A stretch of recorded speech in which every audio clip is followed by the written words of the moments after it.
मैं आप सबको बता दूं, आज का जो हम सेशन ऑर्गेनाइज कर रहे हैं इसके स्पॉन्सर हैं बीएमए वेल्थ, जो securities exchange board of India SEBI के साथ रजिस्टर्ड एक नॉन म्यूचुअल फंड हाउस है, पीएमएस है, जिनके सहयोग से हम आज का ये सेशन कर रहे हैं, ये वर्कशॉप ऑर्गेनाइज कर रहे हैं। और हम सपोर्ट करते हैं सेबी के इनिशिएटिव इन्वेस्टर अवेयरनेस इनिशिएटिव को, जिसका मूल मंत्र है सोच कर समझ कर इन्वेस्ट कर। आज के सेशन के अंदर ये जो 5 दिन का जो वर्कशॉप है फंडामेंटल एनालिसिस का, इसमें हम जीरो से शुरुआत करने वाले हैं, ये मानकर कि आपको शेयर बाजार का कोई नॉलेज नहीं है। एक साधारण इंसान, एक लेमैन, एक कॉमन व्यक्ति अगर शेयर बाजार में पैसे इन्वेस्ट करना चाहे तो सबसे पहला क्वेश्चन कि वहां पैसा लगाना क्यों है, और अगर लगाना है तो कहाँ लगाना है। इन सारे सवालों के जवाब आपको इस वर्कशॉप के थ्रू ढूंढने को मिलेंगे। हमारी पूरी कोशिश होगी कि 5 दिनों में आप इतने तैयार हो जाएं कि आप किसी के भी ट्रैप में ना फंसे।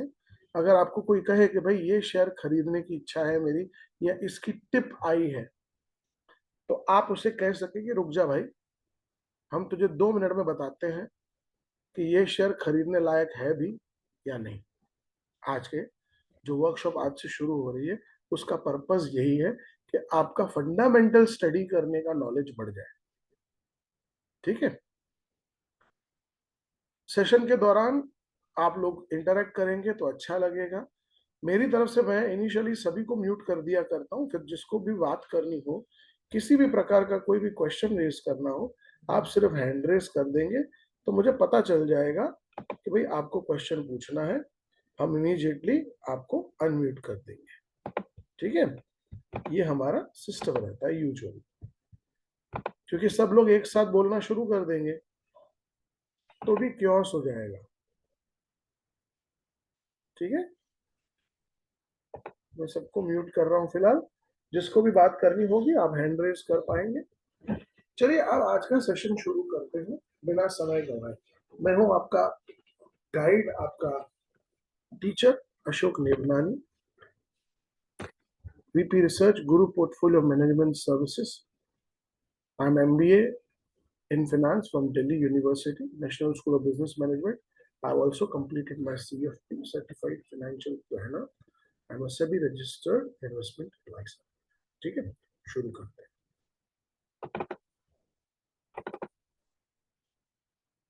मैं पूछना चाहूंगा, सबको स्क्रीन दिख रही है बेटा?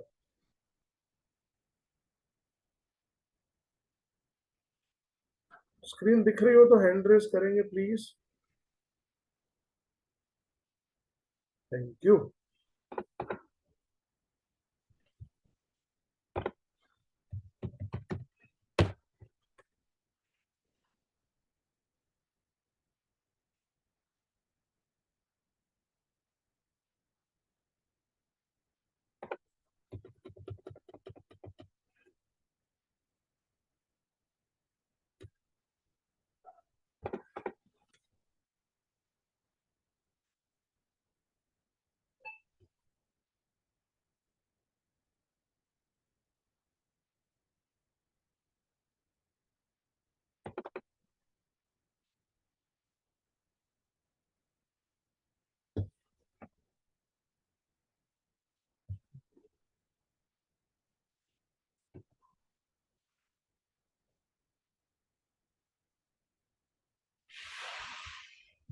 Just a minute.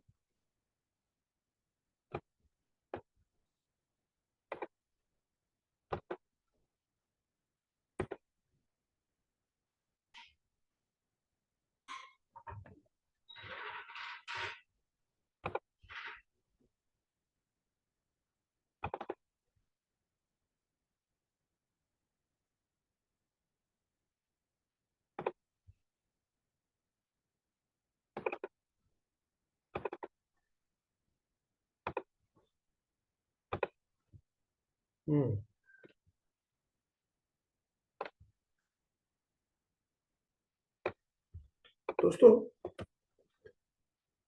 Main purpose है, शेयर बाजार में पैसा लगाते हैं लोग किस पर्पज से? पैसा कमाने के पर्पज से। तो हमें पैसा क्यों चाहिए? देखिए, अलग अलग रीजन से हमको पैसे की जरूरत होती है। हमारे अलग अलग कारण होते हैं जिनके लिए हमें पैसा चाहिए।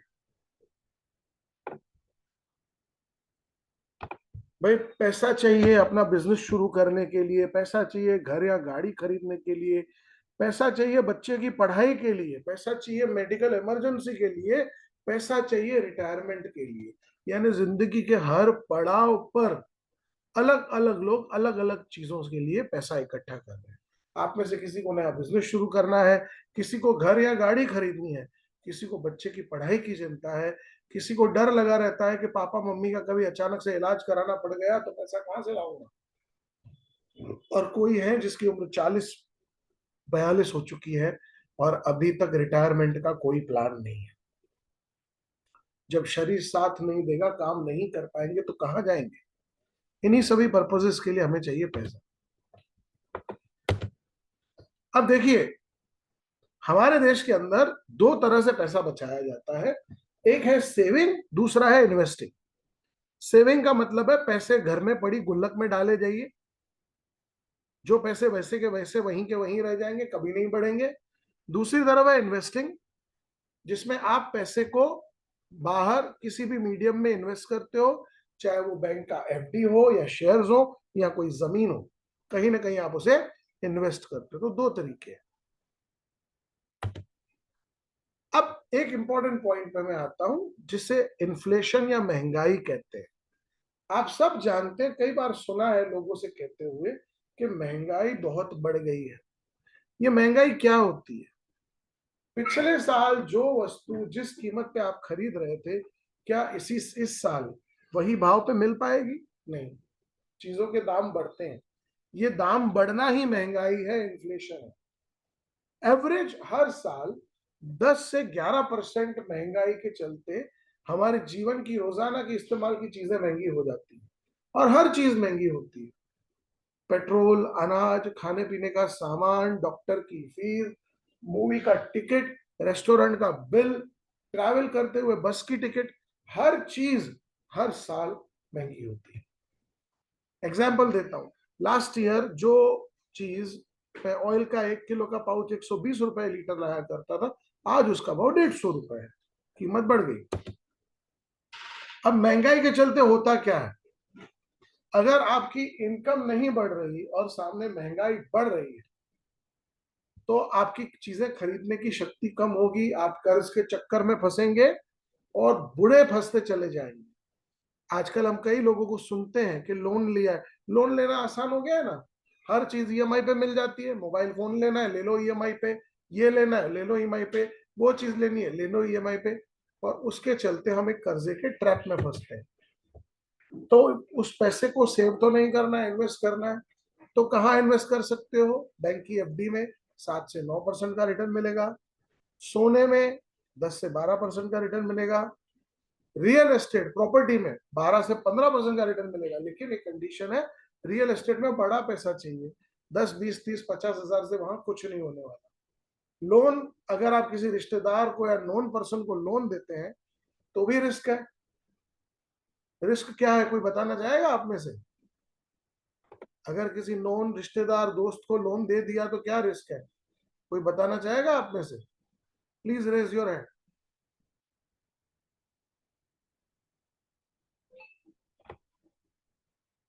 सब शर्माएंगे तो कैसे चलेगा? बात तो करनी पड़ेगी ना। चलो, गौरव जी बोल रहे हैं। गौरव जी बोलिए, क्या होगा अगर हम, आपको अनम्यूट किया है मैंने।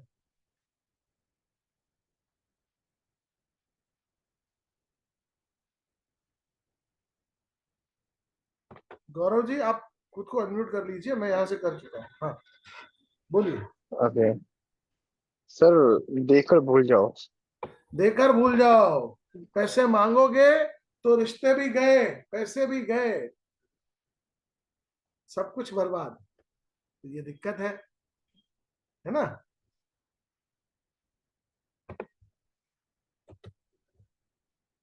उसके अलावा सरकार के बॉन्ड्स में पैसे लगा सकते हो। किसान विकास पत्र, इंदिरा विकास पत्र, या पब्लिक प्रोविडेंट फंड में पैसे लगा सकते हो, पीपीएफ में, ठीक है, उसमें भी पैसा लगा सकते हो, या फिर म्यूचुअल फंड्स में पैसा लगा सकते हो। टीवी पे कई बार आप ऐड सुनते हो, म्यूचुअल फंड सही है। और आखिर में है शेयर मार्केट, स्टॉक्स में पैसा लगा सकते हो। स्टॉक्स रिस्क ज्यादा है, लेकिन अगर समझदारी से खुद चुनकर अच्छे अच्छे शेयरों में पैसा लगाया जाए तो बढ़िया रिटर्न भी बनता है, ठीक है। अब आ जाते हैं मुद्दे पे। सर कौन सा शेयर खरीदना चाहिए? सर मैं पैसा कहां लगाऊं? ज्यादातर लोग यही चीज, यही बात मुझसे भी पूछते रहते हैं, सर कोई टिप दीजिए ना, कोई अच्छा शेयर दीजिए ना। अच्छा, चलो मैं आज आपको एक बहुत प्यारे से सवाल का प्यारा सा जवाब देता हूं। समझो आपको बैंक में एफडी करनी हो तो किस बैंक में एफडी करवाओगे? हाथ ऊंचा करके जवाब दीजिए।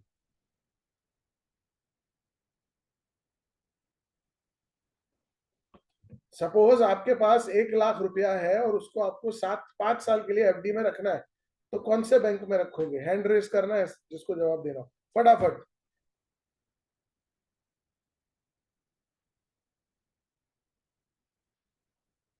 जतिन जी का आंसर है सर एसबीआई में रखेंगे, तो बस उसी का शेयर खरीद लो। आइए देखते हैं कैसे शेयर मार्केट आपको रिवॉर्ड कर देता है।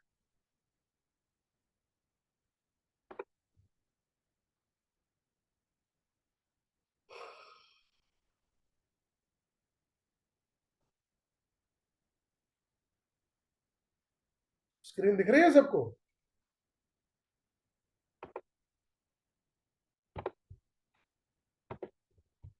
तो अगर एसबीआई का शेयर का प्राइस देखें, ये आपके सामने एसबीआई का शेयर, बैंक में आप पैसे लगाएंगे तो साल का 8% हाईएस्ट इंटरेस्ट है। उस हिसाब से 1 लाख रुपए पे साल का हुआ 8,000, 5 साल के 40,000। और यहां पर 5 साल में कितना परसेंट बना है देख लो, 147%। यहां पे आपका पैसा 2.5 गुना हो गया। अगर आपने तब लगाया होता 5 साल पहले तो 435 रुपए का शेयर था, वो आज 1,060 रुपए का शेयर। इसका मतलब ये नहीं है कि हर शेयर खरीदने निकल पड़ना है।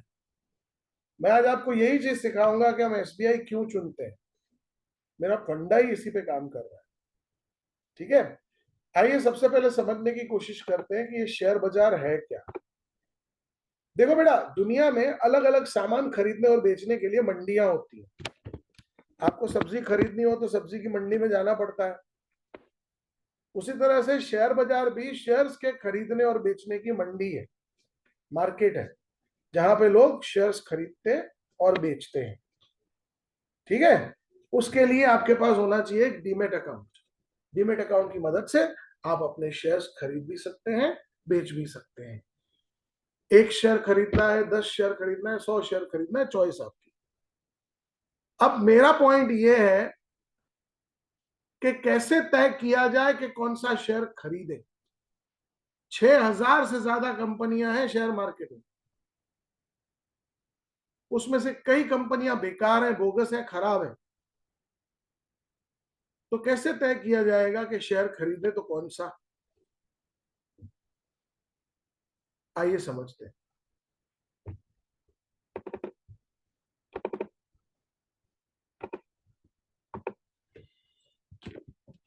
आप निश्चिंत रहें, आप में से एक का मुझे मैसेज है, सर आज के सेशन का रिकॉर्डेड वीडियो और पीडीएफ मिलेगा? बिल्कुल मिलेगा। आज जो आपको सिखाया जा रहा है उसका वीडियो भी मिलेगा, उसका पीडीएफ भी मिलेगा। बिल्कुल निश्चिंत होकर काम करें, ठीक है।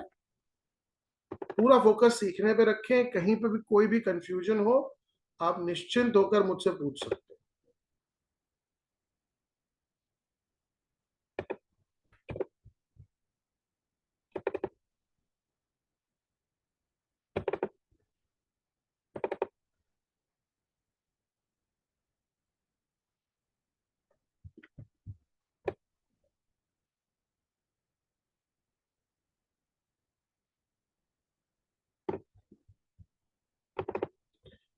तो किसी भी शेयर को चेक करने के लिए हमने एक प्रोसेस बनाया है जिसको हम कहते हैं SPG एनालिसिस।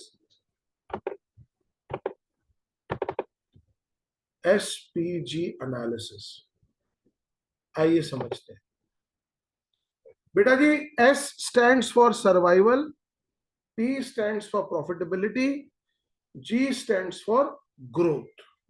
SPG।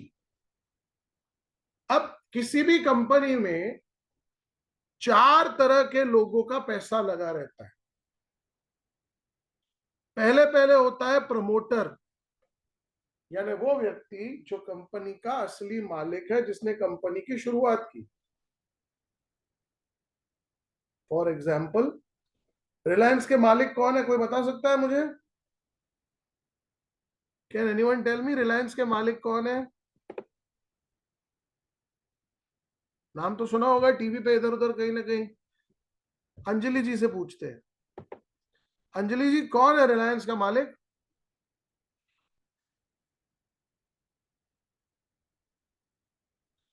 मैंने आपको अनम्यूट किया है, आप बात कर सकते हैं।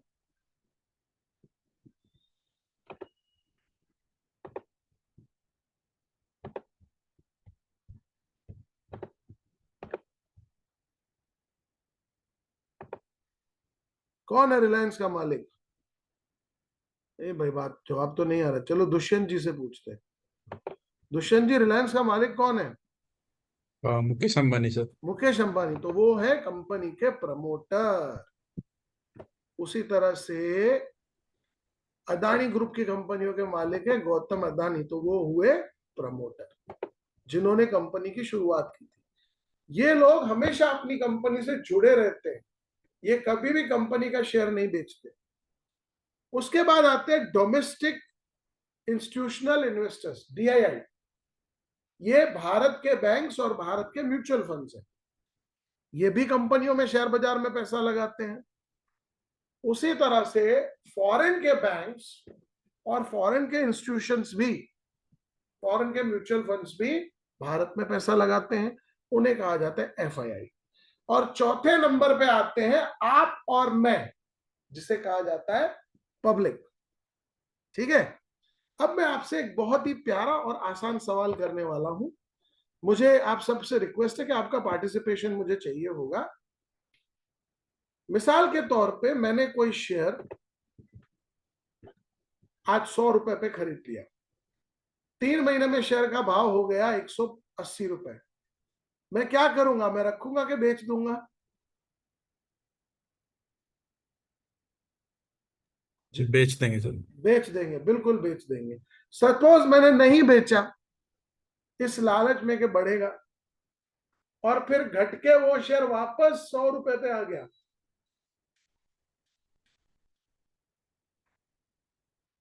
अब मैं बेचूंगा कि नहीं बेचूंगा?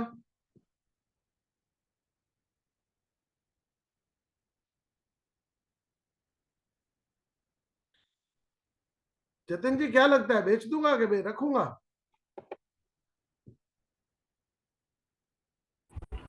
सर बेच देंगे। तो 80 रुपए का जो मुनाफा मिल रहा था वो कहां गया?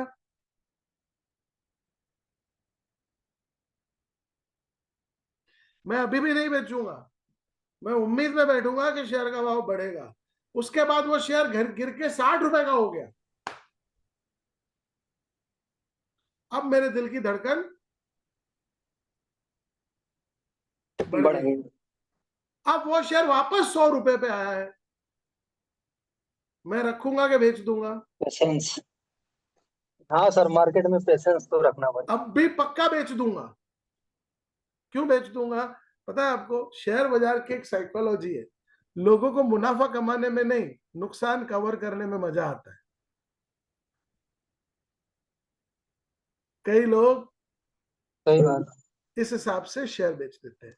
देखिए, पब्लिक की जो साइकोलॉजी होती है ना, वो शॉर्ट टर्म की होती है। बहुत रेयर लोग होते हैं जो एक शेयर को 20-20, 30-30 साल होल्ड करते हैं। ज्यादातर पब्लिक का पर्पस क्या होता है? मैंने खरीदा, थोड़ा भाव बढ़े तो मैं बेच दूं। मुझे थोड़ी कंपनी चलानी है कि मैं रिलायंस का मालिक बन जाऊंगा, नहीं।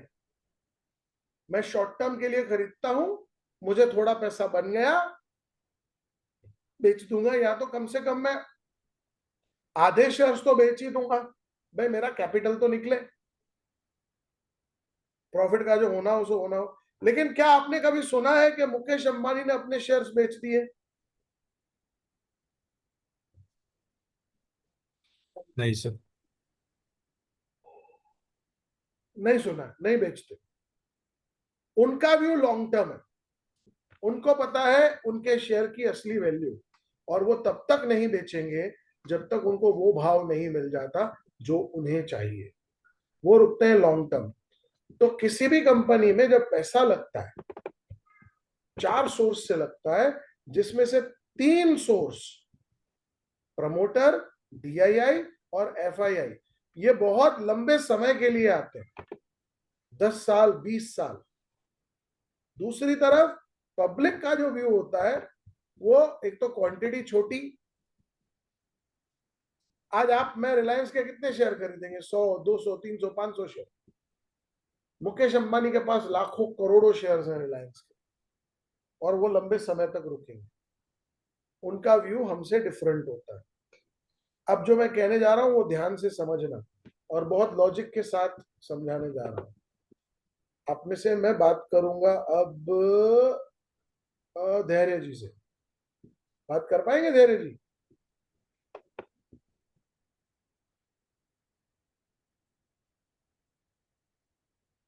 तो मैं ऑडियो अनम्यूट कर चुका हूं आपका।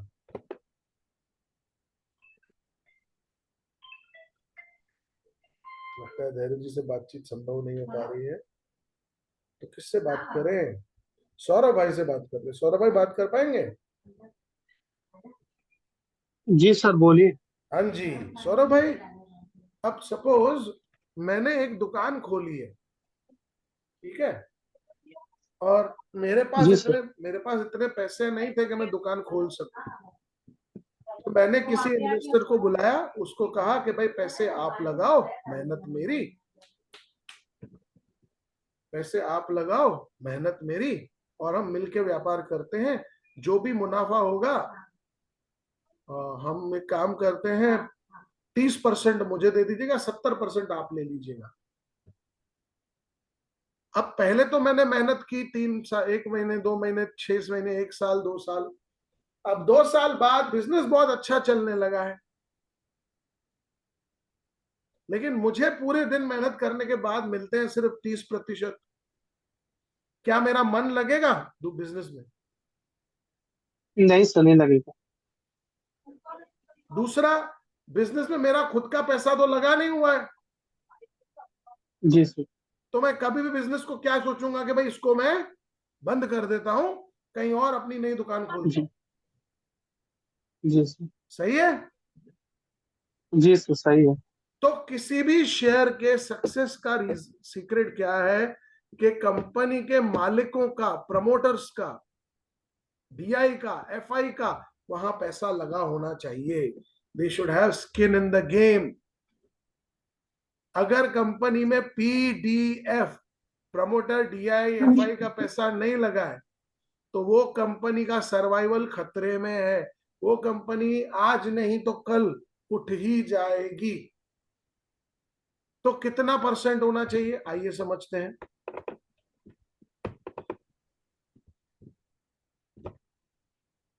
देखिए, किसी भी कंपनी का सर्वाइवल तब होता है जब उसमें पब्लिक की भागीदारी 40% से कम हो।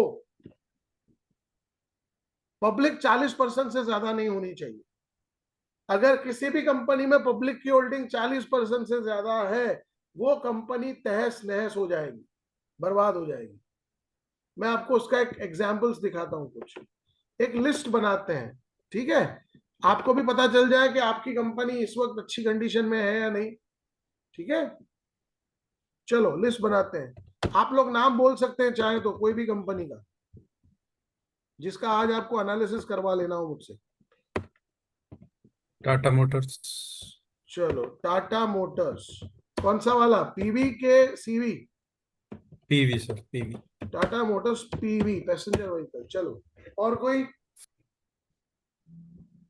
सर जियो फाइनेंस। जियो फाइनेंस, ऐसे बोलते जाएंगे तो मजा आएगा। जियो फाइनेंस। और Infosys. इंफोसिस। और sir idea VI। Vodafone. Vodafone. और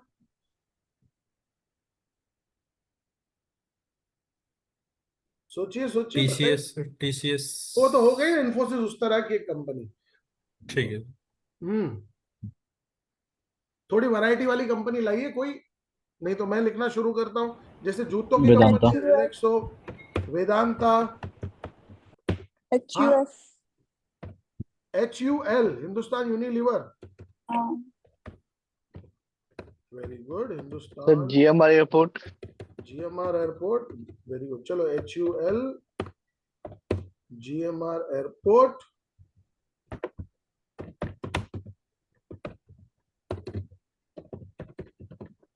Tata powers.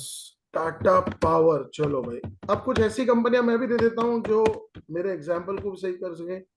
GT, Marico. Marico, GTL infra, then Jaiprakash, जो लोगों की फेवरेट है, JP power, Reliance power, BCG, सस्ते वाले शेयर। एक मिनट के लिए आपको होल्ड पे रख रहा हूं। हेलो, हाँ, लेक्चर चालू हुआ,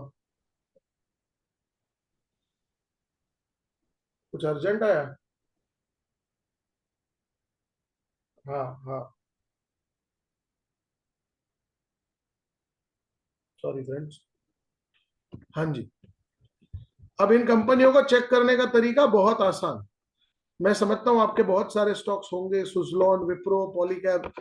किसी दिन बैठ के ना आपको आधे घंटे का एक अलग से सेशन दे दूंगा, चिंता मत करिए।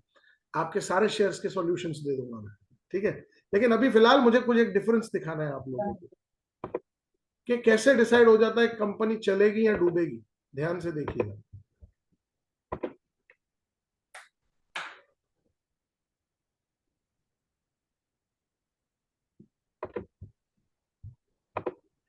देखो, कुछ भी नहीं करना है, दुनिया के सारे सवालों के जवाब गूगल बाबा के पास है। गूगल पे आना है और टाइप करना है। जैसे पहली कंपनी जो हमने लिस्ट में ली है भाई, टाटा मोटर्स PV। तो Tata Motors PV share holding pattern.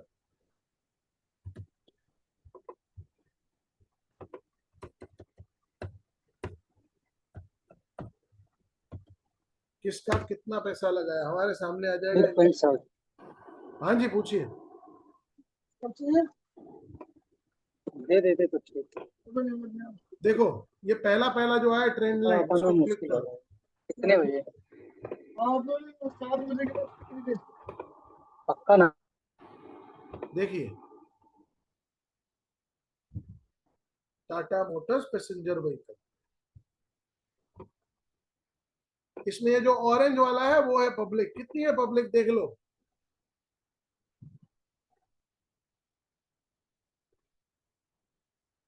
कितनी है दिख रहा है सबको?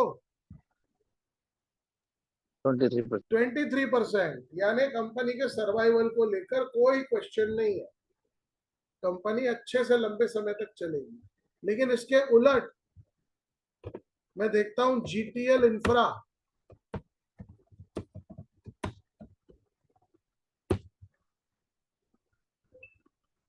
आइए GTL इंफ्रा को भी देखते हैं।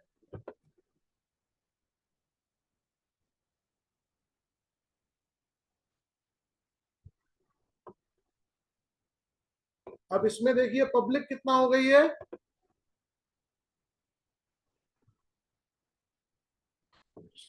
65। 65%। तो ये कंपनी बंद ही होगी आगे चल। आपको इसकी वैल्यू भी दिखा देता हूं। ये खास करके ऐसे शेयर्स में ही मिलता है। शेयर का भाव देख लीजिएगा, मजा आएगा।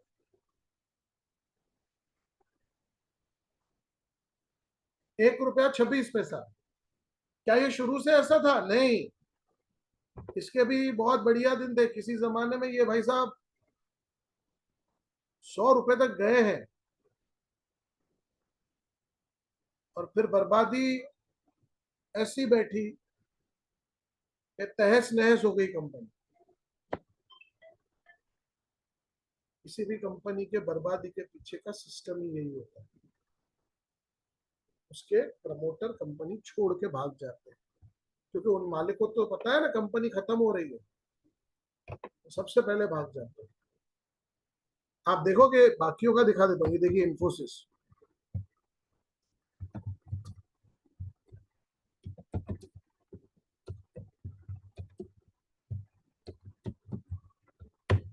इन्फोसिस का शेयर होल्डिंग पैटर्न।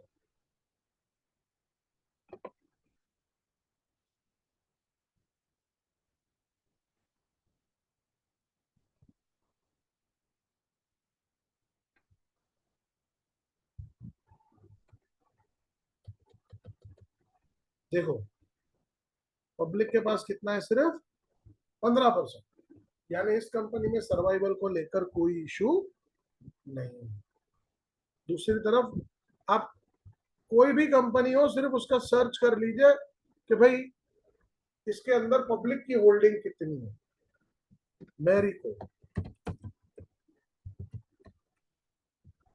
मैरिको का शेयर होल्डिंग पैटर्न।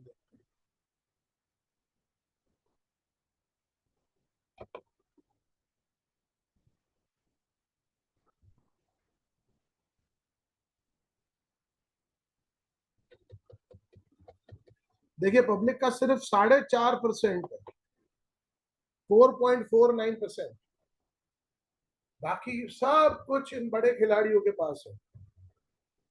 अब मैं क्यों कह रहा हूं कि पब्लिक की होल्डिंग कम होनी चाहिए, इस चीज को थोड़ा समझने की कोशिश करिएगा।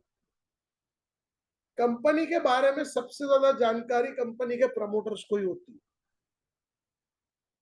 आप अभी अभी हमने थोड़ी देर पहले बात की कि क्या धीरूभाई अंबानी की फैमिली, मुकेश अंबानी का परिवार, क्या कभी रिलायंस के शेयर बेचेगा? बिल्कुल नहीं बेचेगा।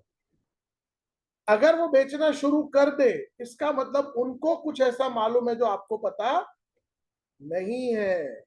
यानी अगर कंपनी का प्रमोटर शेयर बेच के निकल रहा है, जिसका व्यू लॉन्ग टर्म का है, जिसको कंपनी हमेशा के लिए चलानी है, अगर वो व्यक्ति कंपनी के शेयर बेच रहा है, इसका मतलब कंपनी में कोई गड़बड़ है।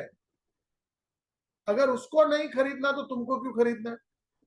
हमेशा याद रखना, सर्वाइवल के लिए जरूरी है किसी भी कंपनी में पीडीएफ, प्रमोटर डीआईएफआई का होल्डिंग ज्यादा होना, और पब्लिक का होल्डिंग 40% से कम होना।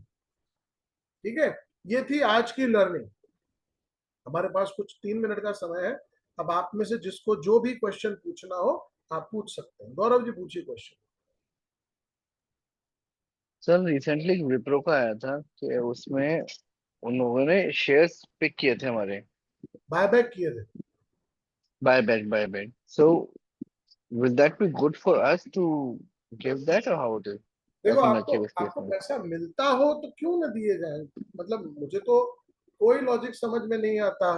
देखो हमें थोड़ी विप्रो चलानी है गौरव जी, वो तो अजीम प्रेम जी के परिवार को चलानी है। मुझे अगर मार्केट से ज्यादा पैसे विप्रो दे रहा है, मैं आपको पर्सनल बात बताऊं, मैंने टीसीएस के हर बाईबैक में शेयर वापस बेचे हैं, तो ये अच्छे पैसे देते हैं, बाद में मार्केट में सस्ते से मिल जाते हैं, लेने होते हैं। ठीक है,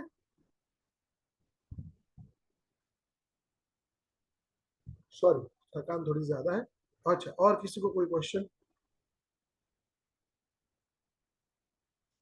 स्टॉक मार्केट से रिलेटेड आपकी जो भी क्वेरी हो आप पूछ सकते हैं, बिंदास। हमारे पास अभी भी 1 मिनट 40 सेकेंड्स है।